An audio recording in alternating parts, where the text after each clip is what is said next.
Okay, Rabotai, good morning. With the permission of my father and of course with the permission of Rabbi Chaim, we want to speak about a few halachot today. We still continue halachot of Rosh Chodesh. He says over here, Chacham Avad brings down that on the night of Rosh Chodesh, we have a minhag to say Baruch Nafshi. So he says over here that the people that have the minhag to say Baruch Nafshi should try to proceed saying Baruch Nafshi during Ben Hashmashot into Tzedz Kochavim, not at night. I mean, it's only good. He doesn't say it's a must. He says, Tov, it's good for one to go ahead and try to say Baruch Nafshi during twilight and then go into the night. Also regarding on Rosh Chodesh, if a person is allowed to go up to the cemetery. So he says over here, if Chas v'Shalom lo aleinu, if somebody's 7 days or if somebody's 30 days fall out on Rosh Chodesh, they're not allowed to go to the cemetery because it's going to cause them to cry.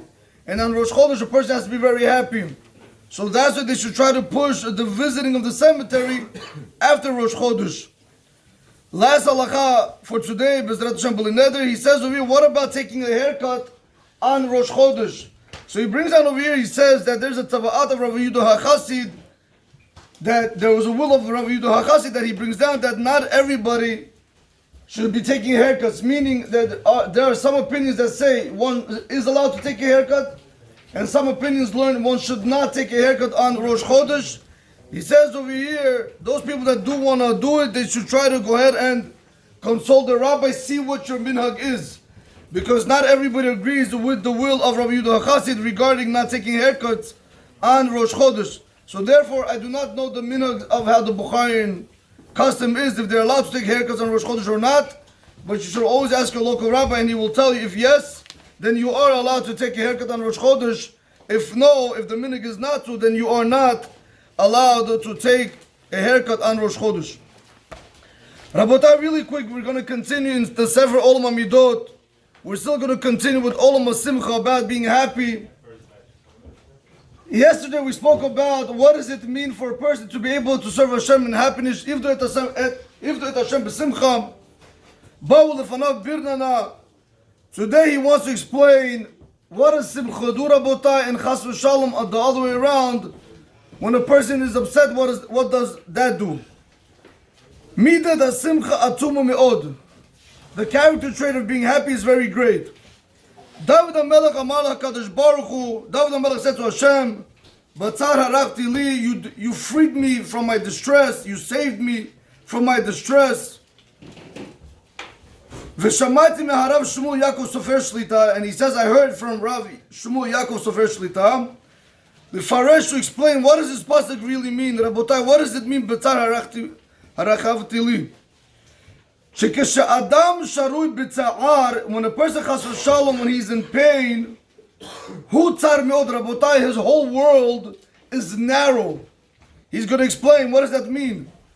Ve'en lo et hakoach lizbol et me'orod ha'olam, he does not even have the power, he doesn't even have the strength. When a person is chas v'shalom resting in pain, Rabotai, he doesn't have the strength to be able to continue to even face the world, what happens around him. Aval, however, k'sha'adam b'simcha hu malei koach. But the other way around, when a person is happy, he's full of strength.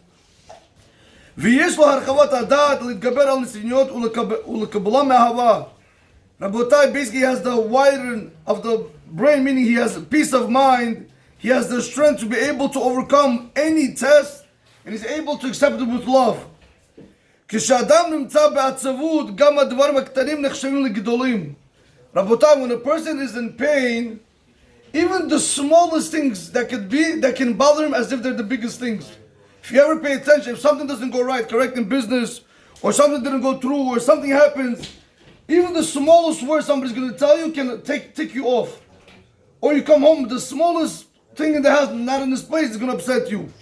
Why, Rabotai? Because you're narrow-minded, you do not have the strength to be able to go over and to step over this.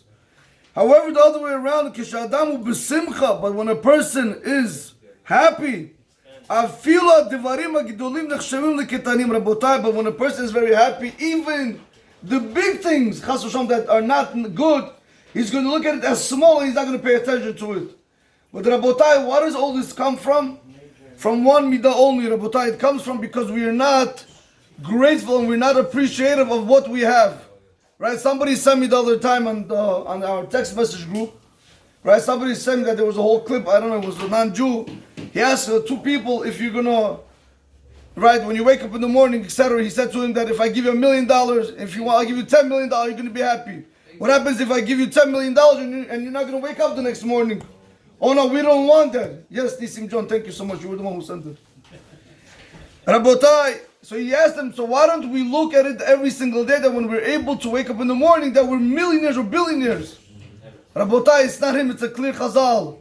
The fact that we're able to move our finger, the fact that we are able to breathe, the fact that you're able to see your family b'li and hara, your kids come from school, your wife goes to work, everybody's b'li and hara functioning healthy, that in itself is billions of dollars, and here you are upset.